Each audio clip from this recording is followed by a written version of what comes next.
Okay, so the main goal of this lesson is to kind of provide a review of rotational kinematics and to start rotational motion.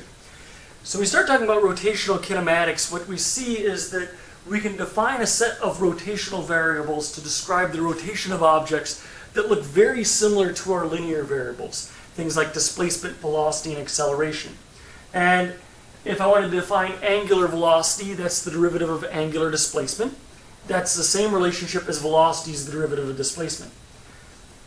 Same thing is true with angular acceleration and angular velocity. Is the derivative of angular velocity is angular acceleration, just like the derivative of velocity is acceleration. What this allows us to do is define a set of four equations for rotational kinematics that look exactly like my four equations for linear kinematics. Of course, the assumption we're making here is angular acceleration is constant at this point. Kind of like the assumption we make with our four on the right, acceleration is constant. So that's actually pretty helpful because I have a set of equations which is consistent.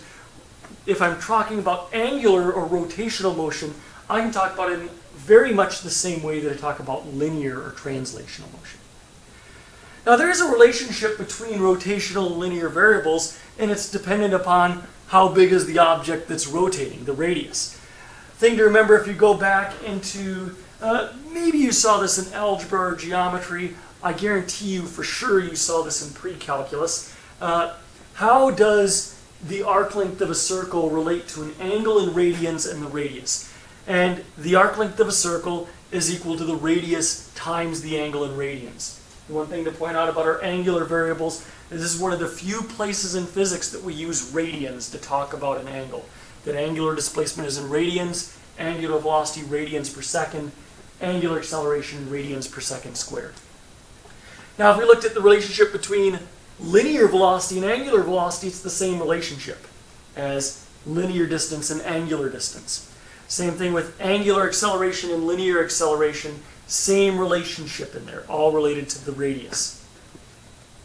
So let's do a quick problem, and this is actually a problem that comes from the regular physics textbook. You may remember this one from WebAssign. I've kind of modified it a little bit. And I have this bucket, I'm dropping it into a well, and I'm going to say the well is 20 meters deep, and I want to know how many times do you need to rotate the handle to lift the bucket out of the bottom of the well. So the first thing I know is the radius of the outside is, or the radius of the inside, excuse me, is 0.05 meters, because it has a 0.1 meter diameter. The radius of the handle is 0.2 meters, because it has a 0.4 meter diameter, and the distance that this thing has to roll up is 20 meters. So what I'm ultimately looking for is, well, theta 2, what angular displacement do I need to do on the handle in order to get this thing to lift up?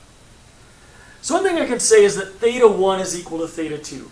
If the little thing on the inside with the 0.1 diameter makes one rotation, the handle also has to make one rotation. They're connected together. Every time you turn the handle one time around, that axle on the inside spins one time around. That's really what that first equation says. And I can relate angular displacement for that first, or for that axle, based upon its radius and, well, how far you have to turn it. So we can actually calculate theta 1 by doing x1 and divided by r1, and find that you need to go through an angular displacement of 400 radians to lift this bucket up. Well, it happens to work out this 400 radians is also the angular displacement of the handle you need 400 radians. And so if you convert it to revolutions, one revolution is 2 pi radians. You need to turn the handle around 63.6 times in order to lift the bucket up.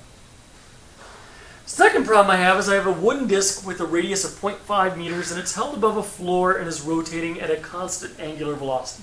So I have this disc rotating, and I drop it, and it goes onto the floor and then rolls across the floor, experiencing a constant acceleration.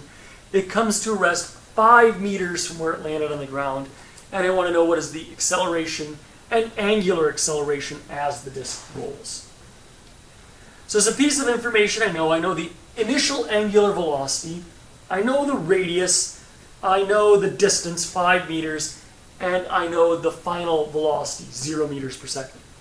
happens to work out that I also know the final angular velocity is 0 radians per second. Two things that I don't know, the acceleration and the angular acceleration. So there's several different ways I could go about doing this problem. The way that I went about this is I tried to figure out what is the angular displacement, which I can figure out by doing 5 meters divided by 0.5 meters, that during the time it rolls on the ground, it rotates 10 radians. And then I can use one of the toolbox equations for angular kinematics to solve for acceleration. So we'll do that here real quick. And so I get the angular acceleration is -5 radians per second squared. What I could then do is take, well, radius times angular acceleration and get the actual acceleration and get that it's -2.5 meters per second squared. Now, of course, I could have taken my initial angular velocity and converted it into initial velocity. How fast would the thing be rolling the moment it hits the ground? And then did the same calculation, or kind of work that backwards. So that's kind of a quick introduction to rotational kinematics. It's very similar to regular kinematics, as you probably remember.